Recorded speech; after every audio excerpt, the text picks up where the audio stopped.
अपने बेटे रिशु के माथे से टपकते हुए पसीने को देखकर सविता की हालत खराब हो गई। ऐसा आज पहली बार नहीं हुआ जब रिशु नींद से घबरा कर जागा है। हाय मेरा बच्चा, न जाने किसकी नजर लग गई है तुझे। जब से मेरे बच्चे ने 10वीं के एग्जाम में स्कूल टॉप किया है तब से रोज बुरे बुरे सपने आने लगे हैं। हाँ माँ, मैंने आज फिर से एक काले साए को देखा। वो यहीं मेरी आंखों के सामने खड़ा था। माँ मुझे बचा लो माँ। वो मुझसे कह रहा था कि मुझसे बदला लेगा। माँ कहीं ये प्रशांत। चुप कर, कैसी बात कर रहा है? दोबारा उसका नाम मत लेना। तुझे पता है ना, उस प्रशांत ने आत्महत्या कर ली, तो बार बार उसका नाम मत लिया कर। मम्मी, क्या सच में प्रशांत ने आत्महत्या की थी? चुप कर, बहुत सवाल पूछता है आजकल। और फिर रात के वक्त सविता के पूरे घर में एक अजीब सा काला धुआं छाने लगा। गहरी नींद में सोई सविता की जैसे ही आंख खुली उसका दम घुटने लगा। वो दौड़कर रिशु के रूम की तरफ गई जहां उसके दरवाजे पर घूमती एक काली परछाई देख वो बुरी तरह से घबरा गई। कौन है वहाँ? कौन है? सामने आओ। ये मैं हूँ, तुम्हारी काली करतूत। और अब मैं तुम्हारे बेटे को ले जाने आया हूँ। नहीं, मेरे बच्चे को छोड़ दो प्लीज। मेरे रिशु को कुछ मत करना।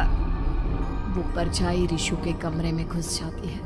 सविता भी उसके पीछे पीछे दौड़ कर जाती है और देखती है कि अब वो साया साफ नजर आ रहा था। वो सर से पैर तक खून में सना हुआ था और उसके शरीर के सारे अंग कटे फटे हैं।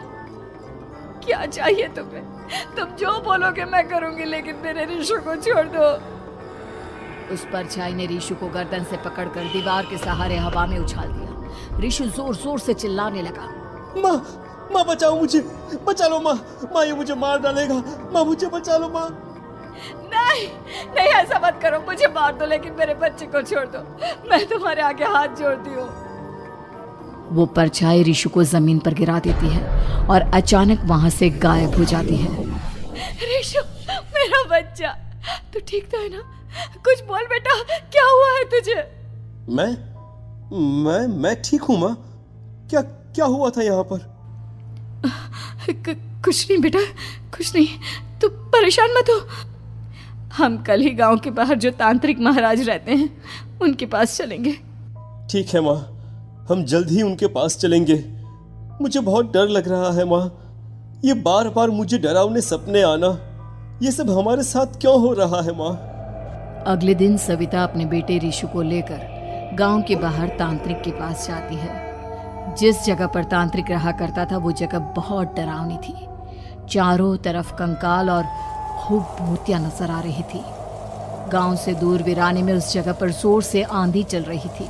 रिशु ने डर कर अपनी माँ का हाथ पकड़ लिया। माँ मुझे बहुत डर लग रहा है। ये कैसी जगह है? देख बेटा, हमारे साथ जो कुछ भी हो रहा है उसका इलाज सिर्फ और सिर्फ ये तांत्रिक महाराज ही बता सकते हैं। अब यही है जो हमें प्रॉब्लम से बाहर निकाल सकते हैं। जैसे ही सविता और रिशु तांत्रिक की झोपड़ी के अंदर पहुंचे, वहां का नजारा देखकर उनकी आंखें फटी की फटी रह गई। तांत्रिक की झोपड़ी के अंदर कई सारे लोग अपनी गर्दन घुमा घुमा कर जोर जोर से चीख रहे थे। कौन हो तुम और यहाँ क्यों आई हो? महाराज, मेरे बेटे को कुछ दिनों से एक डरावनी काली परछाई नजर आती है और कल रात उसने मेरे बेटे पर हमला भी कर दिया।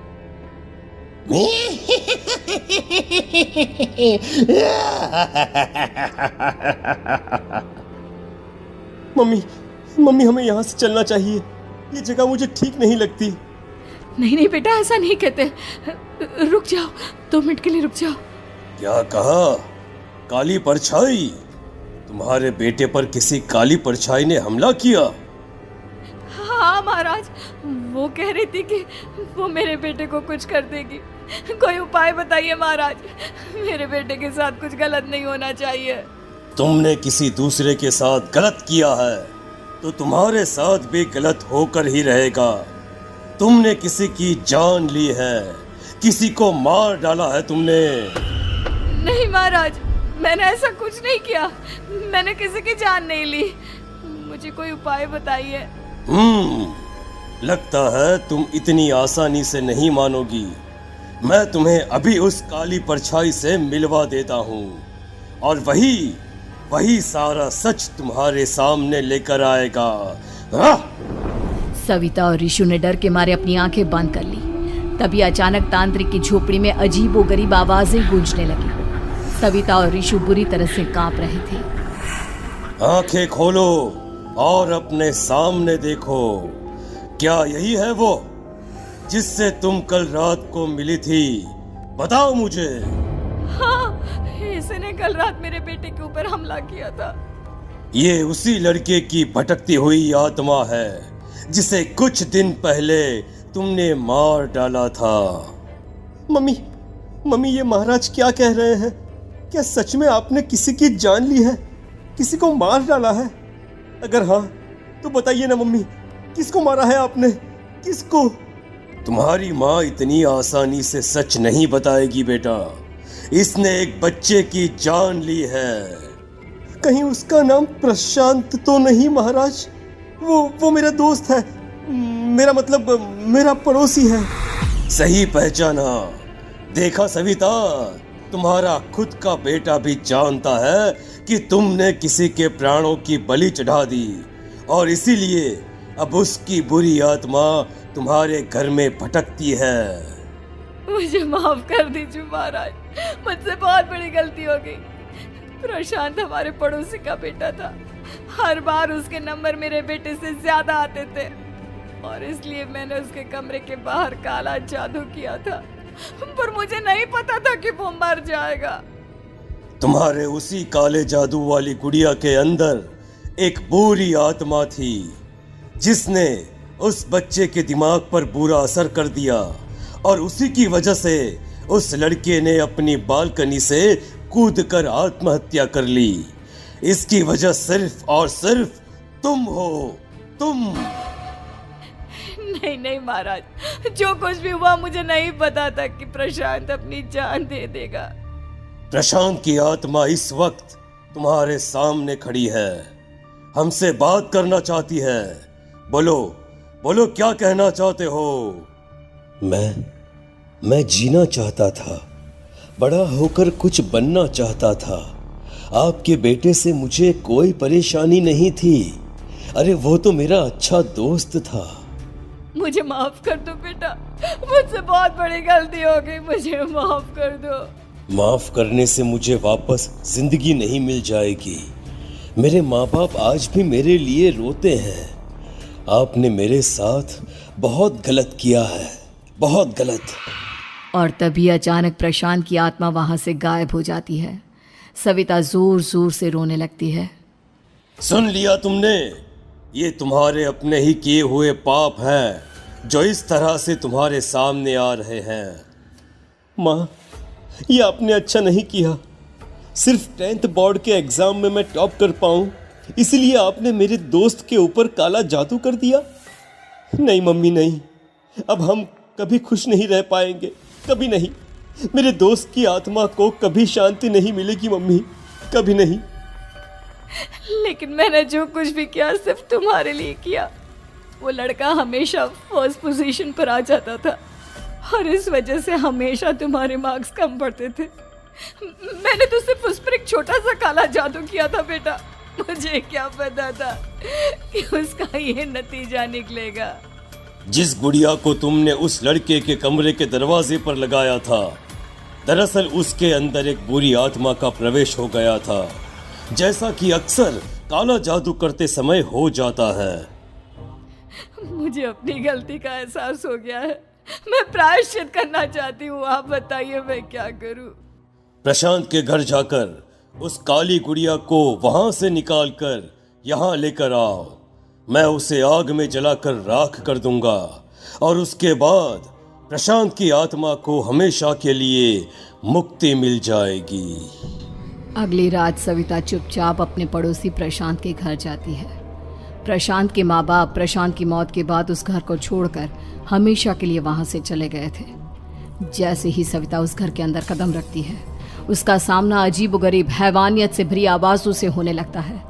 ऐसा लग रहा था जैसे कोई बुरी तरह से चीख रहा हो। सविता जैसे ही प्रशांत के कमरे के बाहर पहुंचती है, वहां पर लटकी हुई गुड़िया के शरीर से खून टपकने लगता है। ये क्या हो रहा है? इस गुड़िया के शरीर से खून क्यों टपक रहा है? सविता हिम्मत करते हुए उस गुड़िया को वहां से उतारने की कोशिश करती है, लेकिन तभी अचानक से बहुत भयानक दिखने वाली औरत उसकी आंखों के सामने आकर खड़ी हो जाती है। मैं यहाँ से कहीं नहीं जाऊंगी, और अगर तूने मुझे यहाँ से हटाने की कोशिश की तो मार डालूंगी मैं तुझे। नहीं नहीं, मुझे तुम्हें यहाँ से ले जाना ही होगा, नहीं तो मेरा बेटा, उसकी जान को खतरा है। मैं तुम्हें नहीं छोड़ सकती। अगर तुम्हारे अंदर हिम्मत है तो मुझे इस घर से बाहर ले जाकर दिखाओ। और ऐसा कहकर वो औरत सविता के ऊपर हमला कर देती है और उसे हवा में उछाल उछाल कर जमीन पर पटकती है। लेकिन तभी अचानक मौका देखकर सविता अपने हाथ में ली हुई सुई उसके हाथ में चुभो देती है।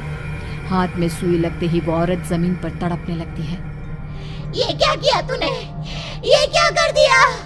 तुझे ऐसा नहीं करना चाहिए था।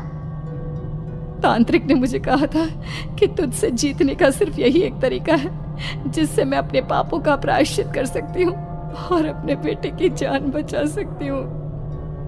और उसके बाद वो डरावनी दिखने वाली औरत एक छोटी सी जादुई गुड़िया में तब्दील हो गई और सविता ने उसे ले जाकर तांत्रिक को दे दिया। तांत्रिक ने जादुई गुड़िया को आग